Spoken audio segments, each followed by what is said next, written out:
this is Linda Cohn from ESPN, and you're listening to the ML Sports Platter.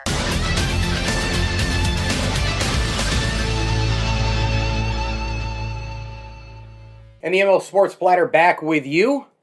All over the major platforms, Spotify, Google, Stitcher, Deezer, Apple, you know what to do. And by the way, if you have an Apple smartphone, just find that purple podcast button, tap it, hit search, type in ML Sports Platter, and hit subscribe, and you'll get new and archived episodes to the ML Sports Platter with the likes of Adrian Wojnarowski, Bob Casas, Mark Teixeira, Cal Ripken Jr., Eric Wood, many others, best-selling authors, all available with the ML Sports Platter.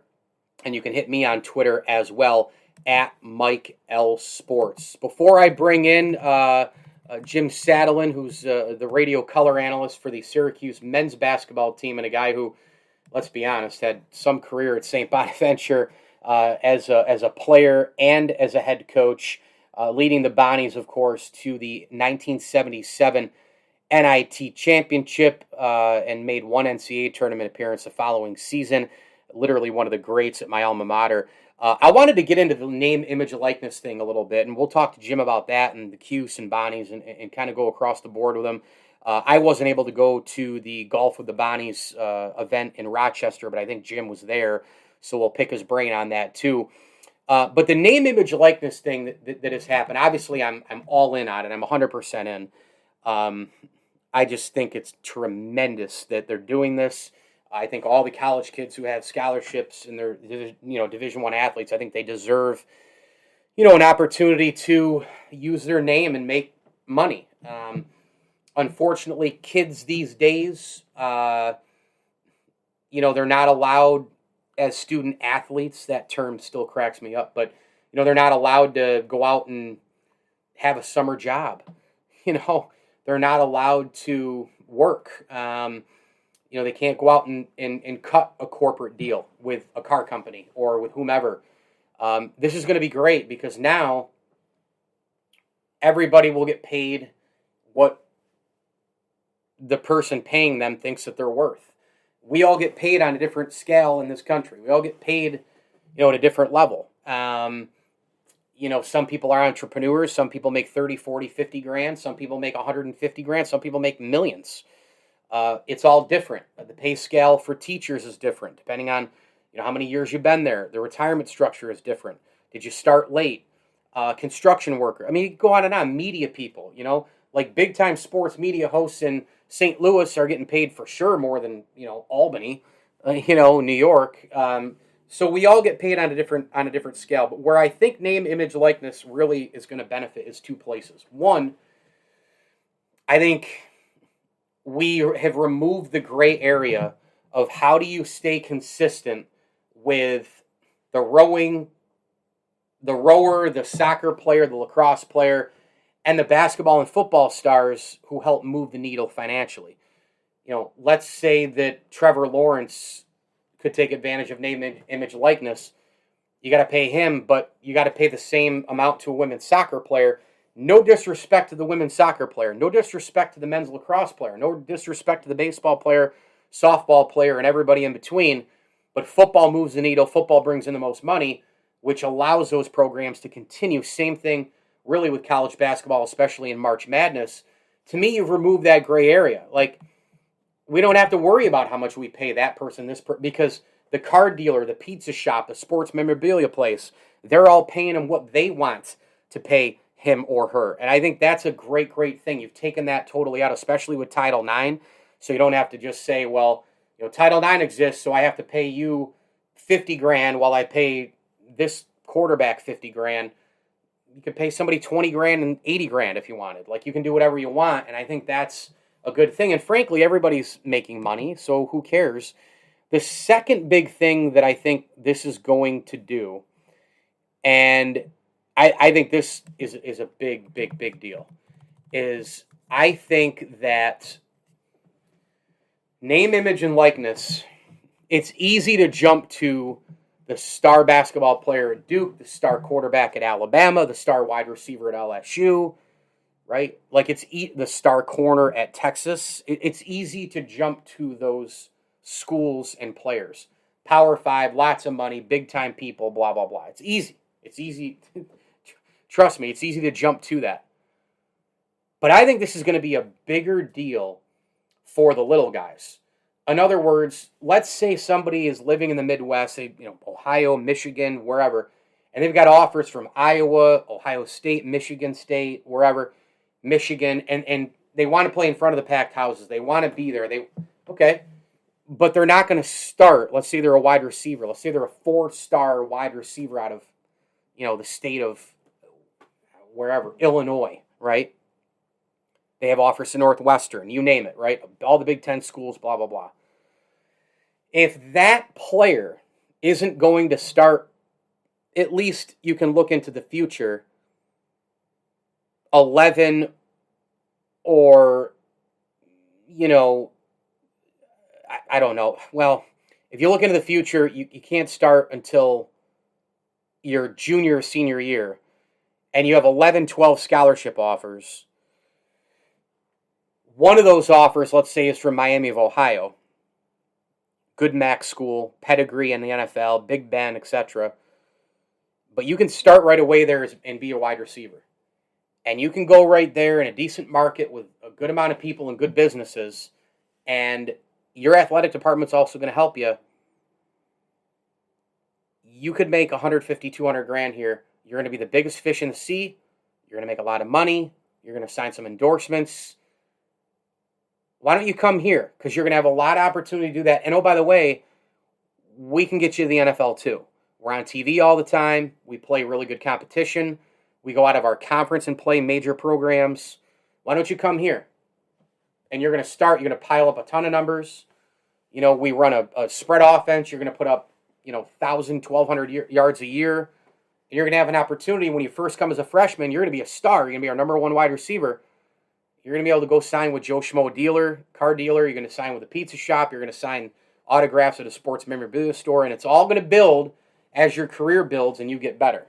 Or, while it's nice to stand on the sidelines and watch 110,000 people go bananas for Michigan against Michigan State or Ohio State against Northwestern, whoever team you play for, at what stadiums, etc.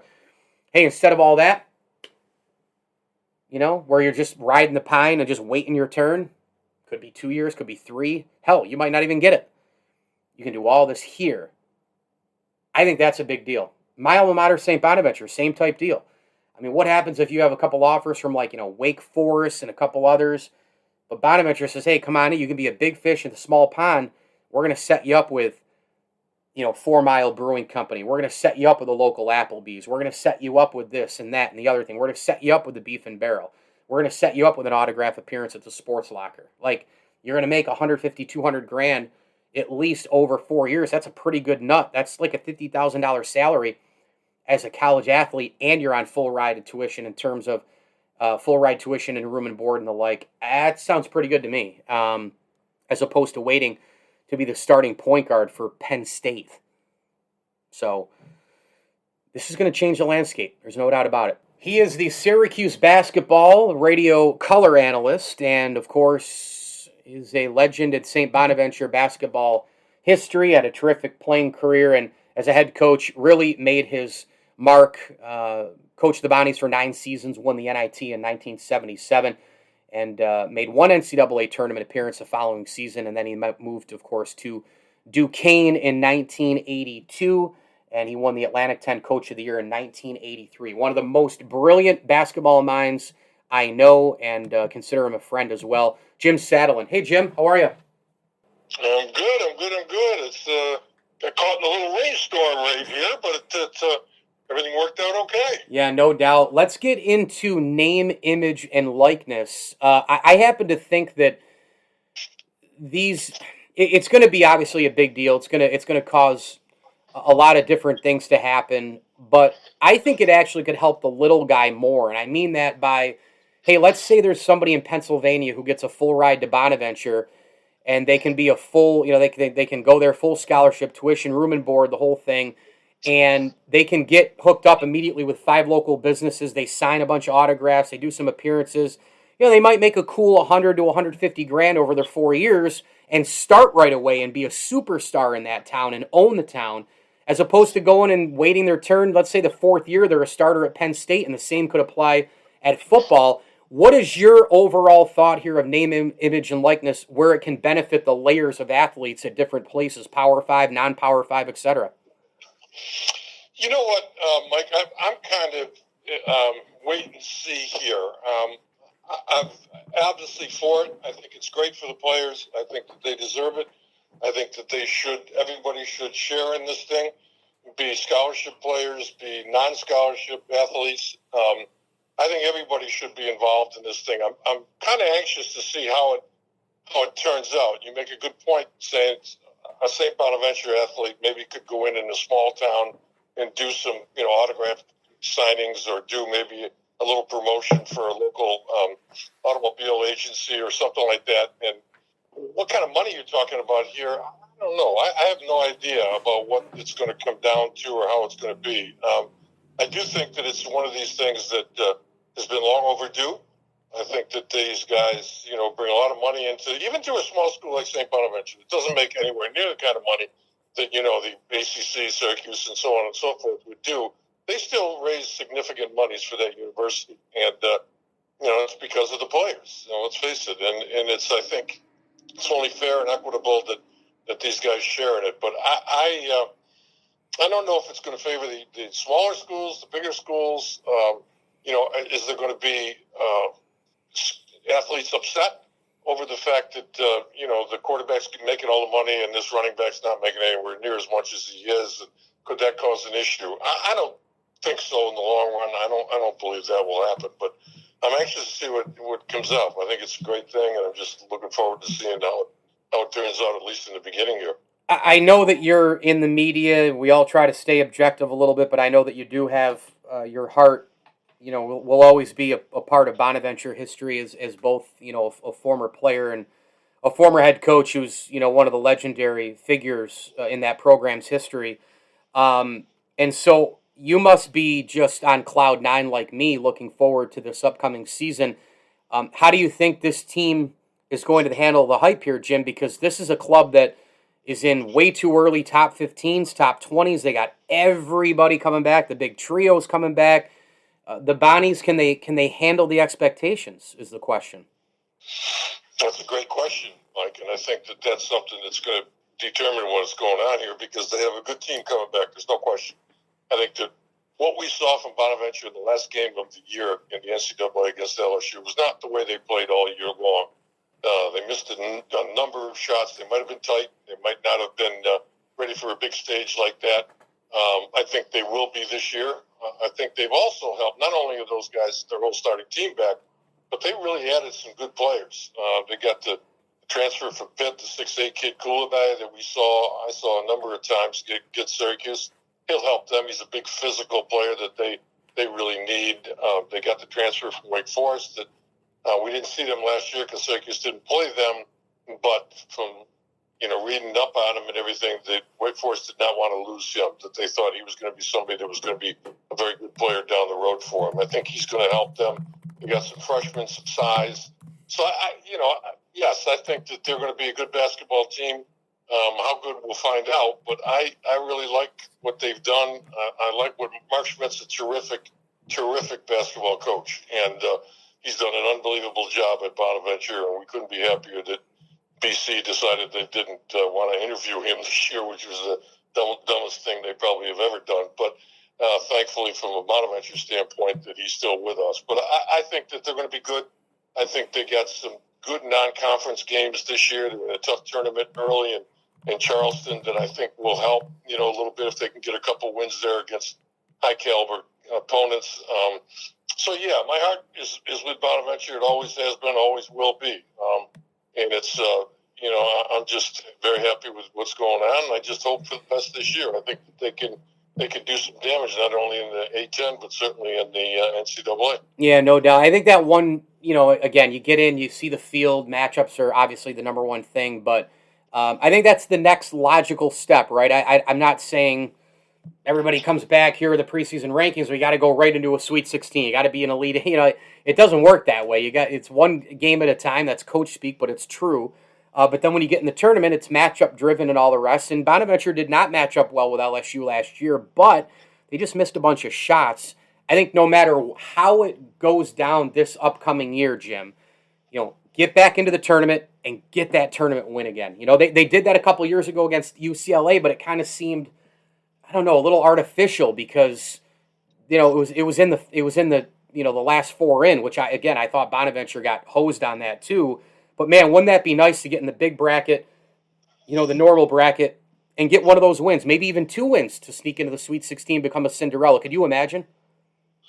Yeah, I mean, it would be exciting certainly for any Bonaventure fan to do that. But I look at it and, if they can get into the tournament every couple of years, that's a huge success. Years, yeah, that's a tremendous achievement for what they've got and everything, and and it's just everything in general. So I'm pleased with what they've been doing. I think they can make some serious damage here, but that they're not a real big team. I mean, other than Oshuni, who is a legitimate pro prospect at 6'10", 6'9",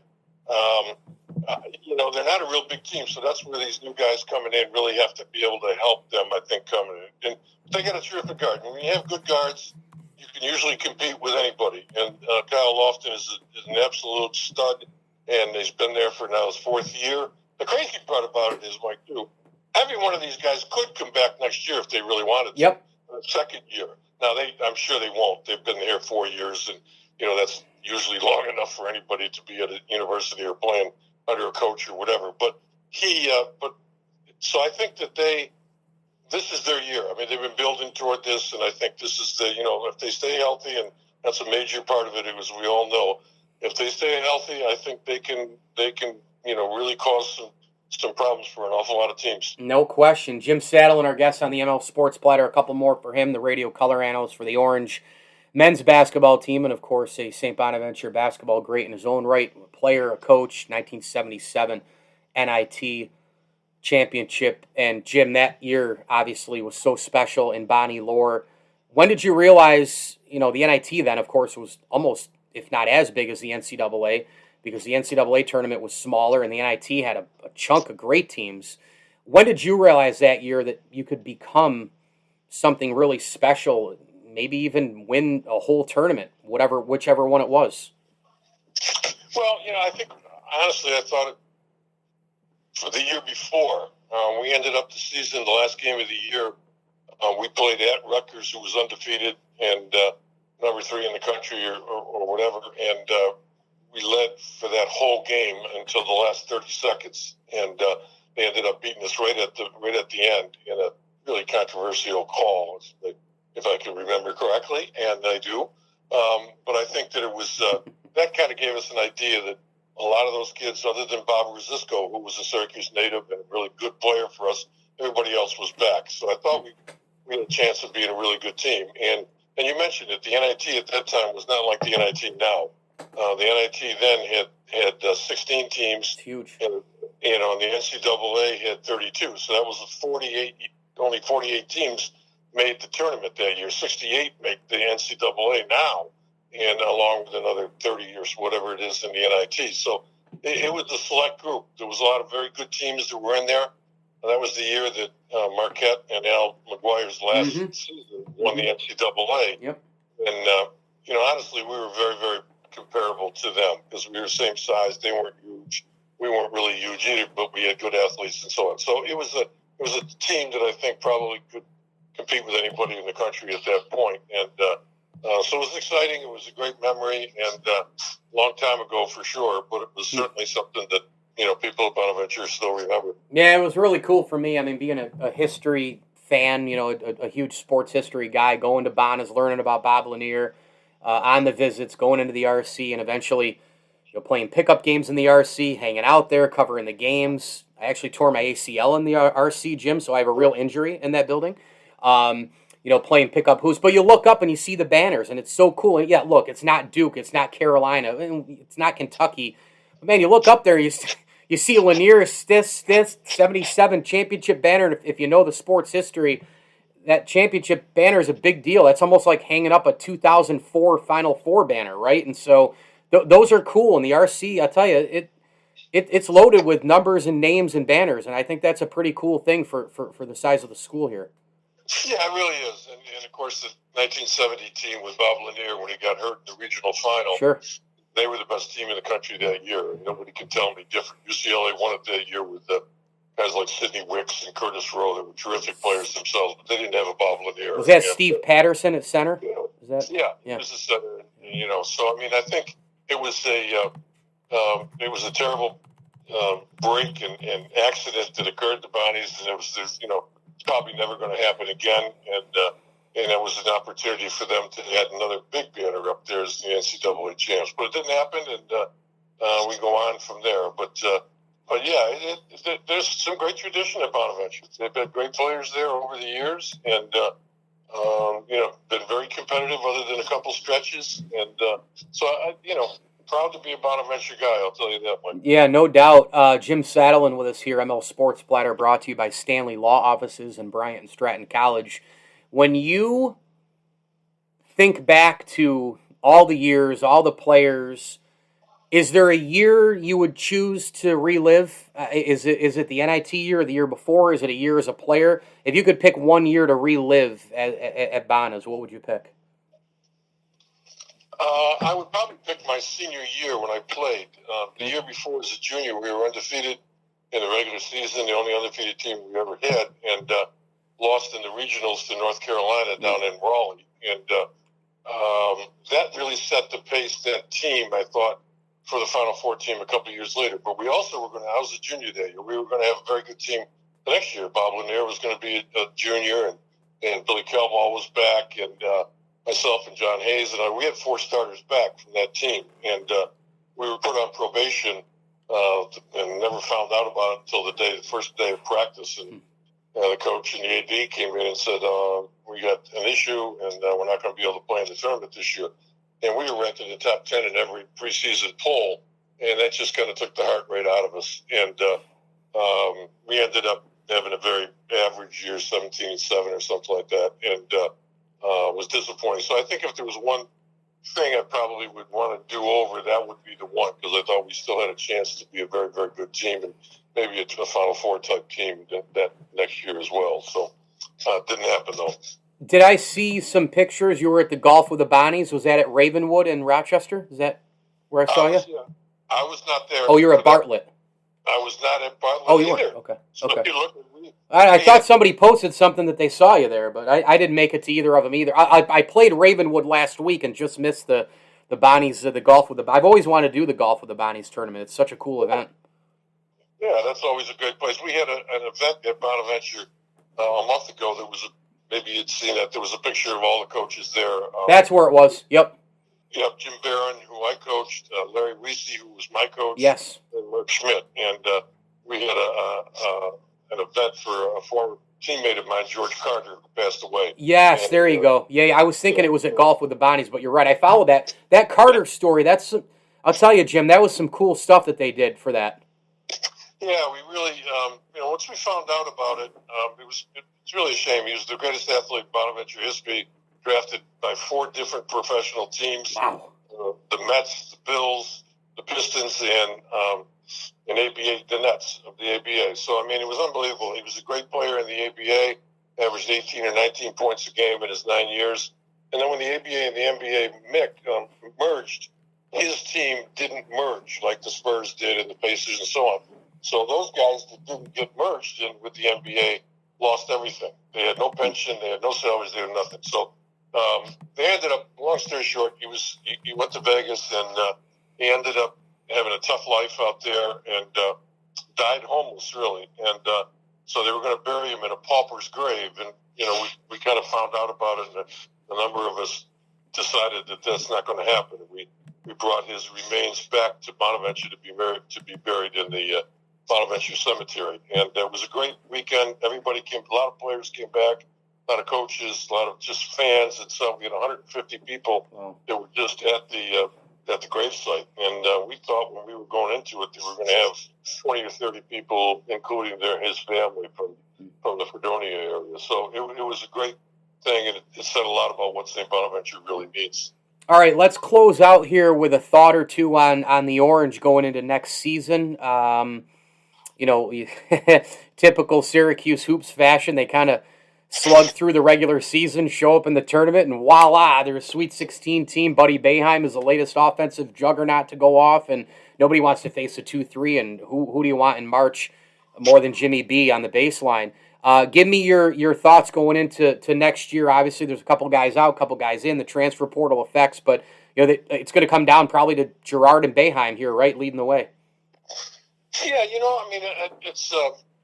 I know that Jim Boeheim feels good about his team. I think he thinks that they will be very good, and again, as you say, they always seem to take that extra step in the tournament when everybody's counting them out, or they're lucky to get into the field, and then all of a sudden nobody, the San Diego States and the West Virginians that haven't seen him can't handle them. And but I the only thing I have a couple of questions are, Kadari Richmond was a very good player for them. Was going to be a very good player.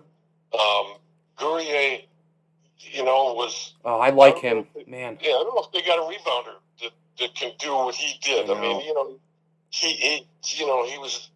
Maybe he wanted to play more outside. Maybe I don't know what that whole thing was about. But I know one thing: he could rebound the basketball, and I'm not so sure who coming in is going to be able to do that. I mean, I think Jimmy Boeheim will be a very good player for them. I think he'll be a complimentary guy that will make shots, and he's big, but he's not going to rebound like Guerrier. And Cole Swider's not going to rebound like Guerrier did. And so maybe it's going to have to be a total team effort to do that. I do think Buddy Boeheim surpassed so many people's expectations, including mine, to be honest with you. I didn't feel as though he was going to be of this level, this caliber of player. And you know what? I mean, he is as close to being a pro right now, I think, as we've had at Syracuse for a while. And people say, wait a minute, he's not the fastest guy in the world. He doesn't handle the ball, doesn't really put it.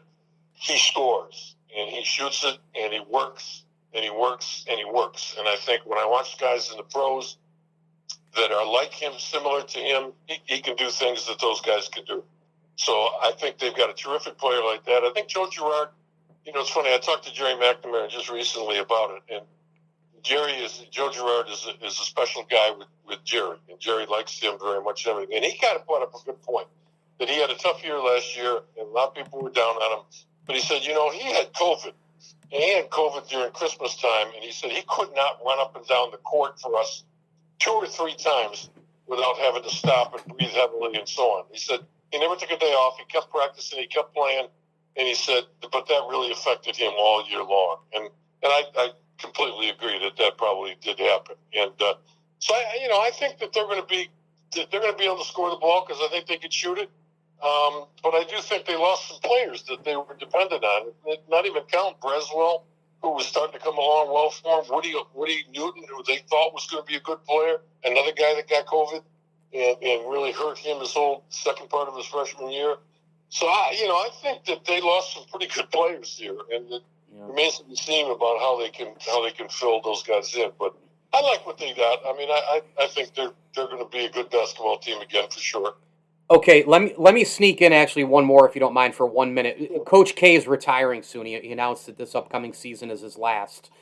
Where do you think he made the biggest impact in college basketball?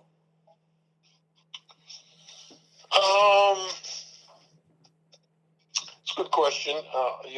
It certainly is not the one and done. That was Kentucky before him. He just kind of fell in line with that one.